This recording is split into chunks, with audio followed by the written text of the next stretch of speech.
नमस्कार, आप देख रहे हैं स्मरणीय समाचार न्यूज और मैं हूं आपके साथ आरती सिंह आजाद। डालते हैं नजर आज की खास खबरों की ओर। सपाक्स पार्टी के प्रदेश अध्यक्ष सुरेश शुक्ला का बड़ा आरोप, बीजेपी कांग्रेस दोनों मिलकर खेल रहे हैं जनता के साथ खेल। बीजेपी कांग्रेस दोनों ही पार्टी में कोई विचारधारा नहीं है।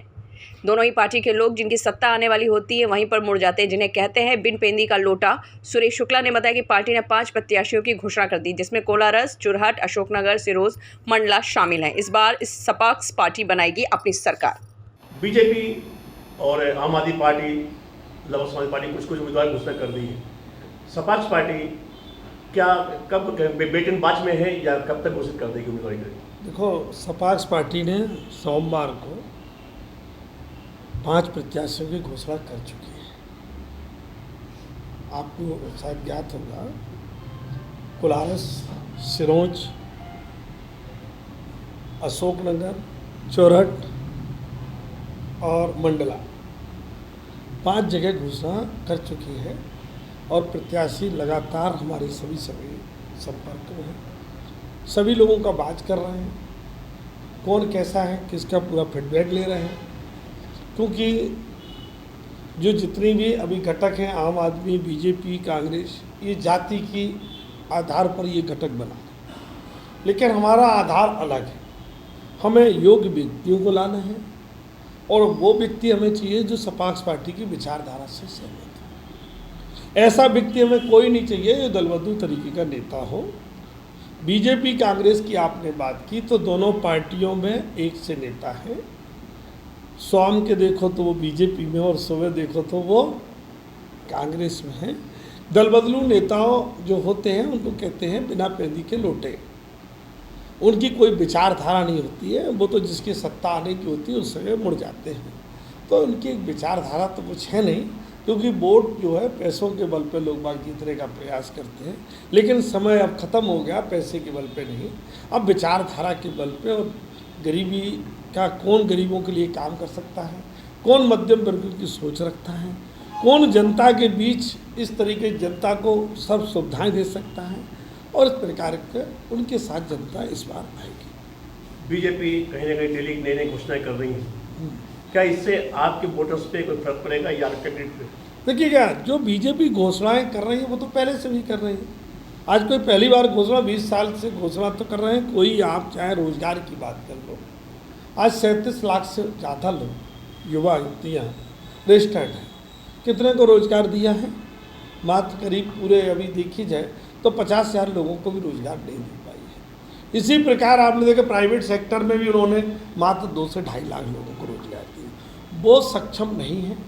और अब लोग बाग भी जानते हैं कि बीजेपी जनता के लिए काम नहीं करती, अपने लिए काम करती है, अपने कार्यकर्ताओं के लिए काम करती है, वो अपना विकास करती है। जब इतनी बड़ी 18-20 साल हो गए तो उनको जन आशीर्वाद यात्रा की जरूरत नहीं होनी चाहिए थी। उन्हें जनता के लिए काम करना चाहिए। इस समय जनता को उनकी ज़रूरत थी। जनता को जब ज़रूरत है तब जन आशीर्वाद यात्रा निकाल रहे हैं, इतना करोड़ों रुपए खर्च कर रहे हैं। ये किसका पैसा है? सरकार के पैसे से आप जन आशीर्वाद निकाल रहे हैं, सरकार के पहले से आप विकास यात्रा निकाल रहे हैं, सरकार के पैसे से, जनता के पैसे से आप इतनी घोषणाएँ कर रहे हैं, और जनता के पैसे से ही आज देखिए जाके मध्य प्रदेश में जगह जगह आप रैलियाँ निकाल रहे हैं। आपको निकालना तो बीजेपी अपनी है, उसके पैसे से निकाले ना, अपने पैसे से करें ना आप। शासन जो है जो कह रहा है गवर्नमेंट जो है उसने जनता के लिए सारे दरवाजे खोल दिए हैं, महंगाई कम कर दी है। आप टमाटर देख लीजिए, टमाटर 500 रुपये किलो बिक रहा है। उन्होंने बहनों के लिए पूरे दरवाजे खोल दिए, गैस कम कर दी है। उनका कहना है कि ये बहनों के लिए एक उपहार दे रहे हैं। कौन कह रहा बहनों को उपहार दिए? वरिष्ठ नागरिकों को बंद कर दिया। 2 साल से कोरोना पीरियड में 600 रुपया आप वृद्धा पेंशन देते थे, बंद पड़ी हुई है।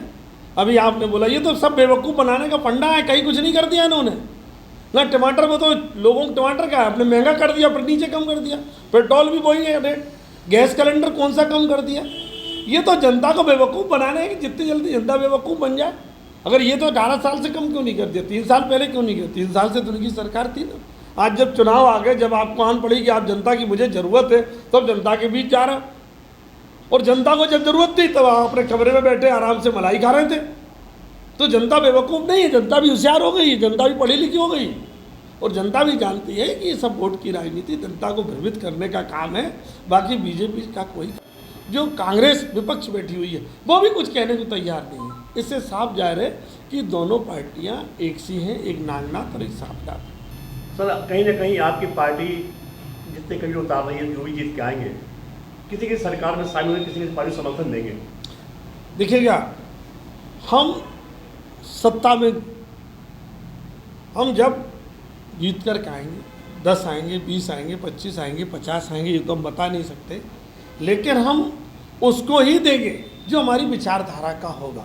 अगर हमारी विचारधारा का नहीं होगा और हमारे विचारों से सहमत नहीं होंगे तो उसको समर्थन नहीं देंगे। तो सर ये अभी जैसे दो चल रहा है, कमल या कमलनाथ, तो उससे आप किन में दो ही मुद्दे आपके पास है, तो किन को सपोर्ट करेंगे आप? अब देखिए, कमल और कमलनाथ दोनों की बात कर रहे हो आप, दोनों वैसे एक ही हैं। और मेरा तो कहना है कि चुनाव कराने की जरूरत भी नहीं होनी चाहिए, दोनों 2.5 साल बांट लीजिए, क्योंकि आपके आधे विधायक जो है इधर आ गए, इधर के इधर हो गए, सब चुनाव नहीं करते। और मैं तो कह रहा हूँ वैसे भी मध्य प्रदेश की सरकार इन दोनों को अब सत्ता में आने नहीं देगी। तीसरे विकल्प की जरूरत है और सपा पार्टी तीसरे विकल्प के रूप में मध्य प्रदेश में आ रही है। सर अभी आपने बात कर दी है तीसरे विकल्प के रूप में, सर किन किन पार्टियों को जोड़ के आप एक विकल्प तैयार कर रहे हैं? क्या आप भी कोई एक नया तैयार नाम देने वाले हैं? देखिए, हमारी विचारधारा से बहुत लोग सहमत हैं। कई पार्टियां हैं जो हमारी विचारधारा से सहमत हैं और वो निरंतर हमारे साथ जुड़ी हुई हैं। हम घटक जब बनाएंगे जब हमें लगेगा, हमें अभी घटक बनाने की ज़रूरत है नहीं, और हमें अगर ज़रूरत पड़ेगी घटक बनाना चाहिए तो बनेगा। इसमें बहुत सारी पार्टियां हमारे साथ आ रही हैं कि साहब ये कर लो, लेकिन हमारी विचारधारा से जो सहमत होगा वो हमारे घटक में शामिल होगा। सर वर्तमान सरकार का कहना ये है कि अब कोई भी समस्या नहीं है प्रदेश में, तो फिर आप जब कोई मुद्दे नहीं है, समस्या नहीं बची, फिर किन मुद्दों को लेकर आप कौन कह रहे हैं समस्या? भ्रष्टाचार सबसे बड़ा समस्या है, 200 से ऊपर घोटाले हैं। कहाँ गया घोटाला? आप मध्य प्रदेश में 37 लाख से ज़्यादा बच्चे, तो अभी 1 करोड़ से ज़्यादा तो बेरोजगार घूम रहे बच्चे हैं। किसको रोजगार दिया? सबसे बड़ी समस्या बेरोजगारी है। और आपने एक और समस्या है आपके पास, रोजगार दिया नहीं। हर बार ये कहते हैं कि मुफ्त में बांटेंगे, ये कब तक? आप रोजगार दीजिए, आप सरकारी योजनाएं का लाभ एक जाति के आधार पर न देखें, गरीबी के आधार पर योजनाएं दीजिए कि हर वर्ग में गरीब है। आप जातियों के आधार पर योजना लाते हो और फिर क्या होता है कि इन योजनाओं का कुछ क्रियान्वयन नहीं होता है, वो आधी गड्ढे में पड़ी रहती हैं। इतनी योजनाएं निकाली, सब तो गड्ढे पड़ी, सब तो पैसा खा गए। चाहे तालाब का पैसा ले लो, चाहे कुएं का पैसा ले लो, चाहे किसान का पैसा ले लो, चाहे व्यापारियों का ले लो, चाहे पेंशनरों का लेगा, सब तो पैसा खा गए। इससे बड़ी घोटाले सरकार और कौन होगी भारत में? कि मध्य प्रदेश सरकार में हाहाकार मची। आप कह रहे हैं कि कोई सब सुविधाएं, किसको सुविधाएं दे दी? आप नाम बताइए। अभी आपने इतने आरोप लगा दिए हैं, लेकिन सरकार में जो लोग कहते हैं कि आरोप से विपक्ष लगाता है, जनता में कोई आरोप नहीं है कि जनता। अरे मैं तो जनता हूँ, मैं तो विपक्ष में हूँ नहीं, मेरे पास तो कोई अभी विधायक भी नहीं है, लेकिन मैं तो जनता का जनार्दन हूँ। मैं जनता की बातों को लेके जा रहा हूँ। अगर जनता से पूछिए ना, कभी आप जनता के बीच आप पूछने गए कोई? वो कहते हैं कि सारे जनता तो भाई वोट दे रही है, हम तो जीत के आ रहे हैं। कहाँ वोट दे रही? अगर आपको वोट देती तो इतना विज्ञापन की जरूरत क्या होती? अगर आप वोट देगी जन आशीर्वाद निकालने की जरूरत क्या होती? अगर आपको वोट देती तो आपको विकास यात्रा निकालने की जरूरत क्या होती? आपको तो जनता नकार चुकी, इसलिए ये सब ढोंग कर रहे हैं, बाकी कुछ नहीं है। ये सरकार भ्रष्टाचारी सरकार। आपने सारा इंडिया जो लोग गरीब पैसे लेकर भाग चुकी है, इस पर आरोप था भागने का, वो भी हमें दिलवाने काम किया है आपने।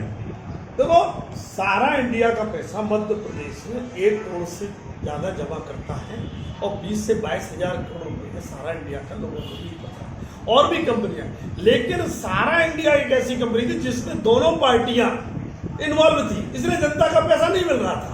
हमने उस लोगों को जगाया और हमने उनका सहयोग किया और उस बातों को लेकर मैंने 14 मार्च को एक आंदोलन किया और अभी भी पूरा पैसा नहीं मिल रहा। मध्य प्रदेश की जनता का पैसा, सपा पार्टी एक पैसा, चाहे सारा इंडिया का हो चाहे किसी भी कंपनी का हो, अगर सपा पार्टी सत्ता में आती है तो 1-1 रुपया पाई सारा इंडिया का पैसा सबको दिलाएगी। आपने सारा इंडिया के पैसे पे आपने एक राजनीति कर दी, बड़ी राजनीति। आपने कांग्रेस पे आरोप लगा दिया, बीजेपी आरोप लगा दिया, क्या ये उन दोनों का पैसा है? उन दोनों का पैसा है, दोनों को चंदा देते ना वो, और जिसको चंदा मिलेगा वो क्यों बोलेगा? ये चंदा वसूली वाला काम है भाई। अगर कोई किसी चंदा देता है तो वो कहाँ देंगे? ये चंदा लोगों को खा लिया, करोड़ों सालों से तो खा रहे हैं। 1978 से लेके आज तक सारा इंडिया का पैसा बीजेपी कांग्रेस के पास ही है ना, चंदा वसूल। तो क्या ये सारा इंडिया का अगर आपको चंदा दे देती है तो क्या आप भी इसके मांग बंद कर देंगे? हमें कौन चंदा देगा? क्योंकि हम साफ सुथरी बात करने वाले, कोई चंदा नहीं देता। चंदा उसको देता है जो व्यक्ति उन्हीं की बात करता है। मैं देश की जनता की बात करते हैं और वो लोग कंपनी की बात करते हैं। मैं जनता की। नहीं, हो सकता है आप पे भी ऑफर आ जाए कि साहब आप इतना सीआर ले लो और मुद्दा। हमें क्या ऑफर की जरूरत, हमें जनता की जरूरत है, हमें ऑफर की जरूरत नहीं। जनता हमारे साथ है, यही मेरा ऑफर है। सबसे बड़ा ऑफर तो ये जनता, जनता मेरे साथ, इससे बड़ा क्या हो सकता है? और मैं तो जनता का पैसा मैं दिलवाऊंगा चाहे कुछ हो जाए। और मैं ये वादा करता हूं, आज से सपाक्स पार्टी मध्य प्रदेश में आती है तो एक एक कार्यकर्ता को पैसा पूरा मिलेगा और एक एक जो हमारे आज बेरोजगार भाई है हर व्यक्ति को रोजगार देंगे। और मुक्त मध्य प्रदेश, भ्रष्टाचार मुक्त मध्य प्रदेश। अभी आपने कहा कि कार्यकर्ताओं को पैसा देंगे जी, तो ये कौन से कार्यकर्ताओं को जिनको पैसा बांटोगे आप? देखो, जमा कार्यकर्ता भी जमा करता है और कार्यकर्ता जो जितने हैं वो अपना पैसा पहले लगाते थे सारा में, फिर जमा करता कहीं ऐसा तो नहीं कि आपका इशारा आपके कार्यकर्ताओं की तरफ हो कि उनको महीना दिया जाएगा, आपको सरकार आ जाती है तो? नहीं, हमारे कार्यकर्ताओं को नहीं। ये जो कंपनी में जो जमा करता थे और कंपनी में जो काम करने वाले लोग थे उनका भी पैसा वहां फंसा हुआ है, उन सभी का पैसा मैं दूंगा। फिलहाल इतना ही। खबरें भी और भी हैं, बने रहे हमारे साथ और देखते रहे स्मरणीय समाचार न्यूज। नमस्कार।